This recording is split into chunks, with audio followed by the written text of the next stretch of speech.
Summer is upon us. The sun was shining this past weekend, which meant most of my kids and grandkids enjoyed time on the beach and tubing. It took me back to when my children were little ones sitting with their grandparents. I have enjoyed summer fun on the same beach for over 50 years with my grandparents, parents, kids, and now my grandkids. There wasn't the same technology back then as today, so I had to get creative with things for the kids to do to keep them entertained during the summer. Here are 15 fun, yet educational summer activities that involve little to no technology and strengthen family bonds. So grab your favorite beverage, find a comfy spot, and let's get into today's topic of summer activities to build family bonds. This is Tips for Parenting Youngsters, where every episode brings you closer to building self-esteem and stronger, more meaningful relationships with your children.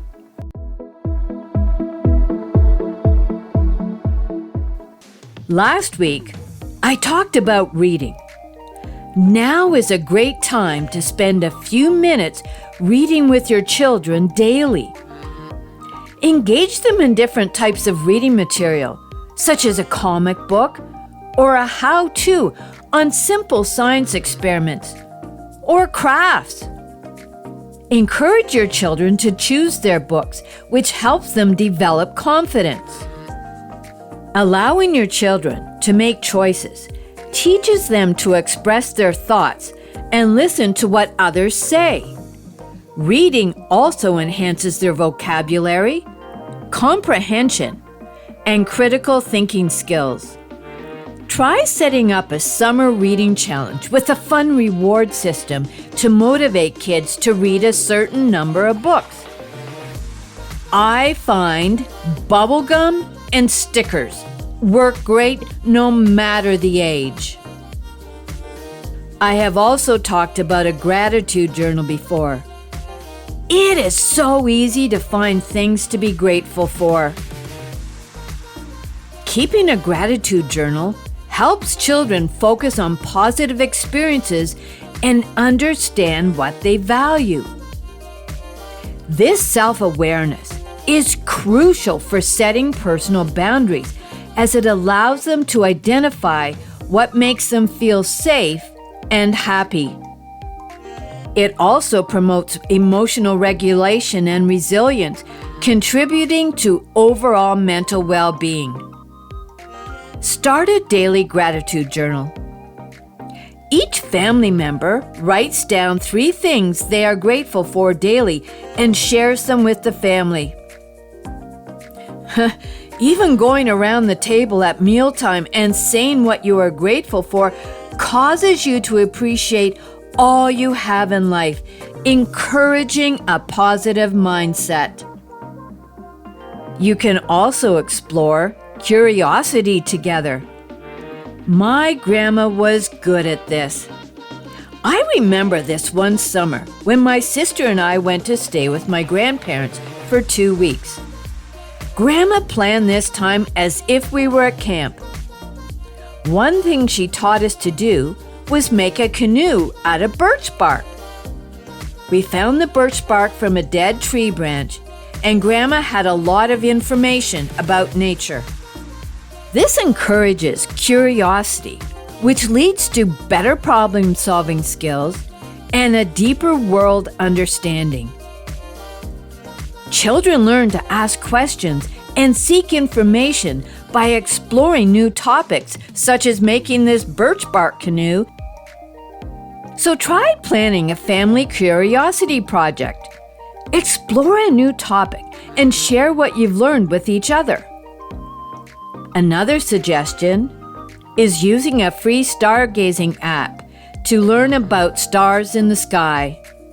You could try creating a star map and mark the constellations you find.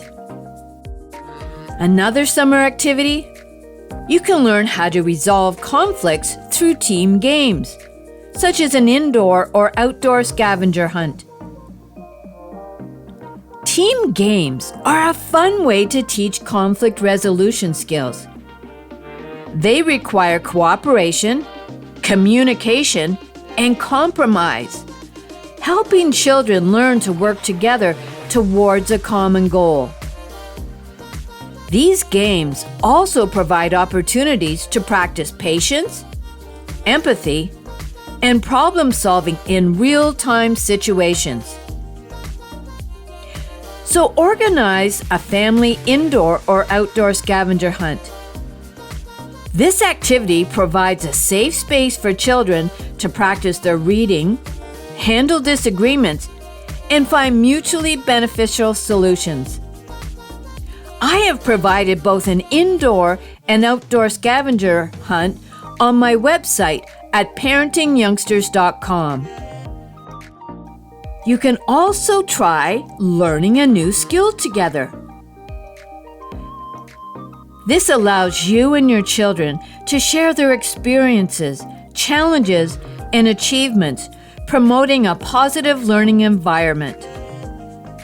This process helps children feel valued and heard, boosting their confidence in expressing themselves. I am a firm believer that everyone needs to learn to cook something.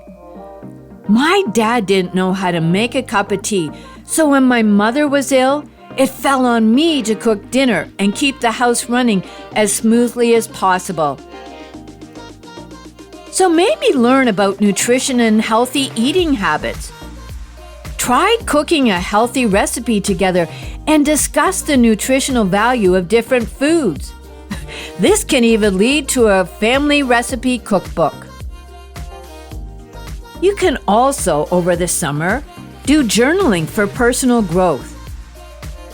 Journaling is a powerful tool for self-reflection and personal growth. It helps your children understand their feelings and thoughts, essential for setting healthy boundaries.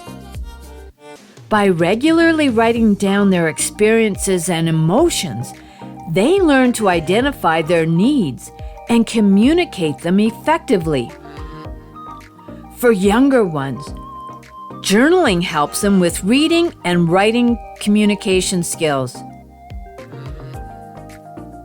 Set up a journaling routine in which family members write about their experiences and feelings and share insight during dinner time. This practice promotes self-awareness and helps your children learn to articulate their boundaries clearly.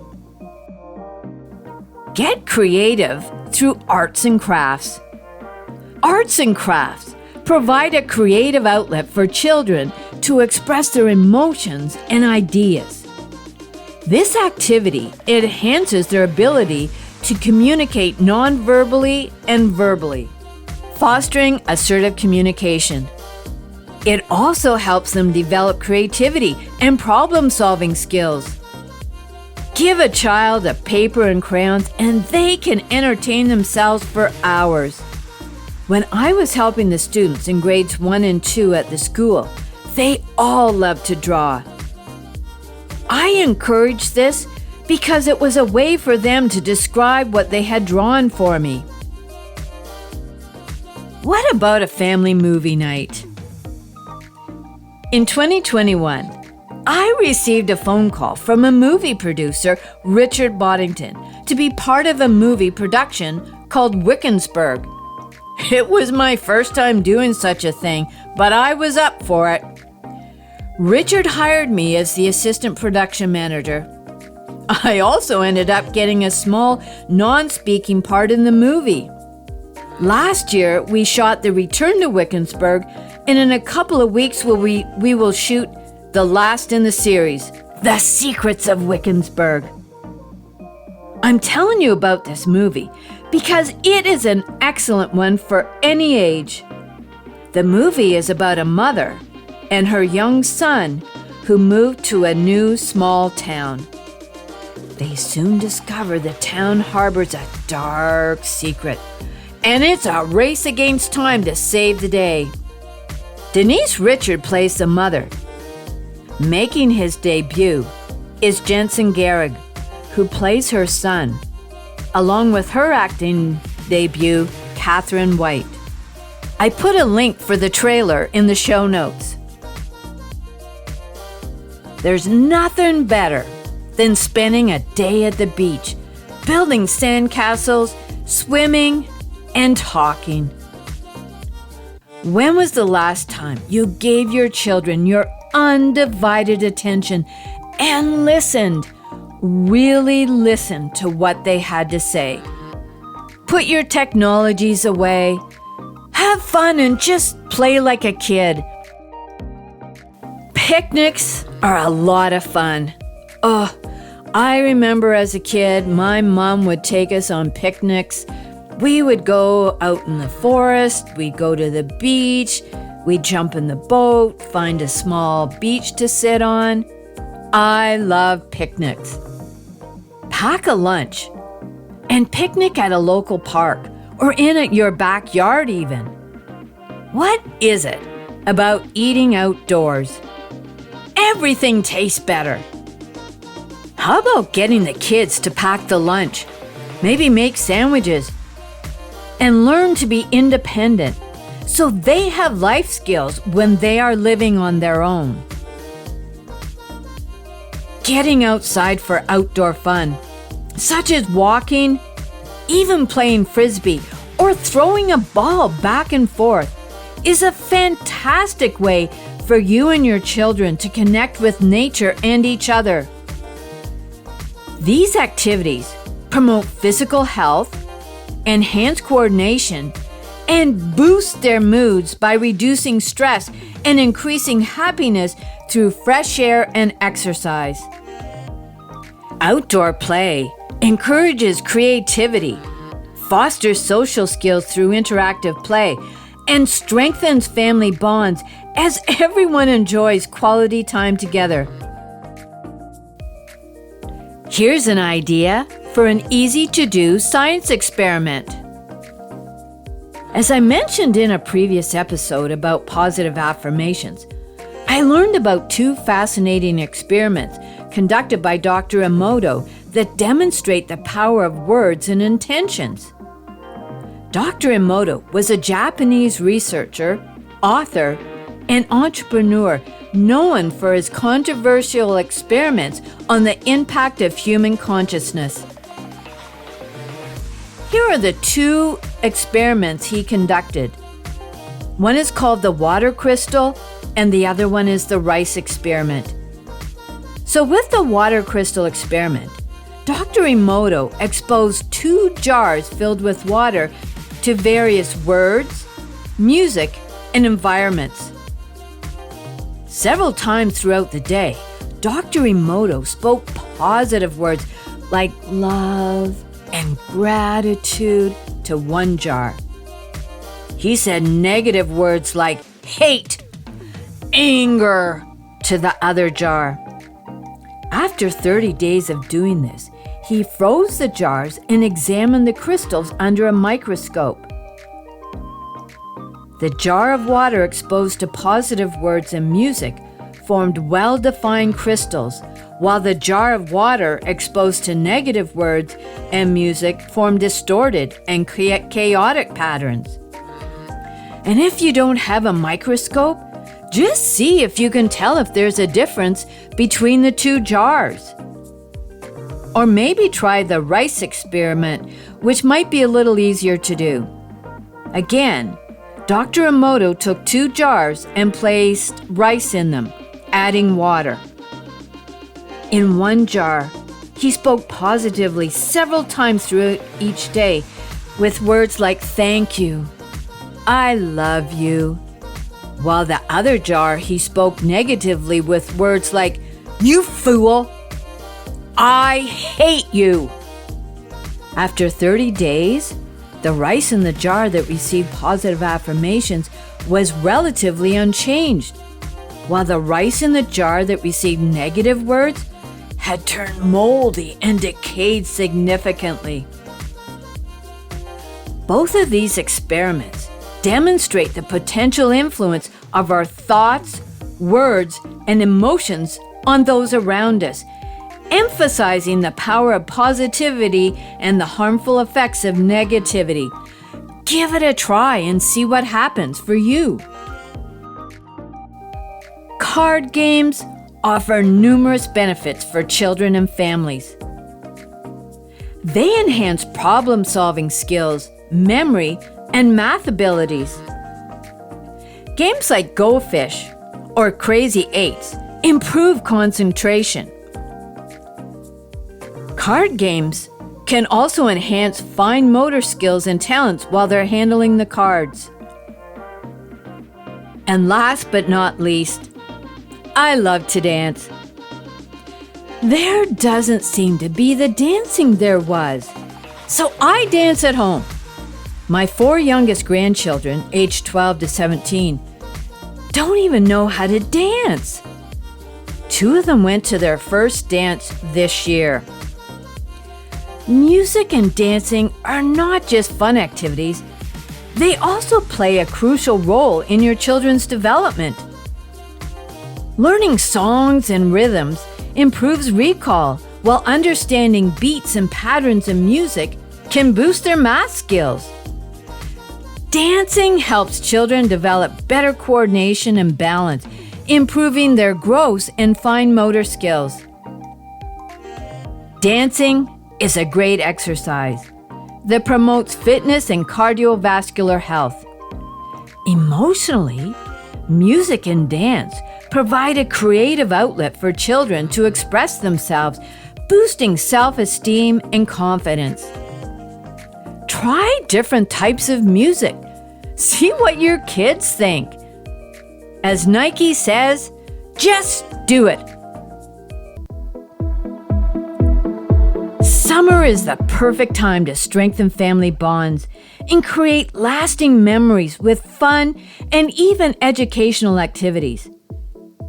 Engaging in these activities allows your children to learn and grow while enjoying the warm weather and spending quality time together. From reading adventures and gratitude journals to exploring curiosity and learning new skills, these experiences promote cognitive, emotional, and physical development. So take advantage of the summer months to disconnect from technology and connect with your family through meaningful and enjoyable activities. Whether it's a beach day, a scavenger hunt, or a dance party, these moments will bring joy and laughter and help your children develop essential life skills. Make this summer unforgettable for your children by spending quality time together and creating traditions they will cherish for generations. Next week, I'm talking about the ins and outs of praising your children. Praising your children might seem simple, but there's a right way to do it, and that makes a big difference. Did you know that how you praise your child can affect how they see themselves? For example, you don't want to say, "You're a genius for solving that problem." What your child is thinking is, "Genius? I only got 1 out of 3 questions." Instead, you can say, "You came up with an excellent answer for that last question." So if you're curious about how to praise your children in a way that matters, come back next week to learn more tips and tricks for effective praising. We'll explore the best ways to encourage your kids and help them build confidence. You don't want to miss it.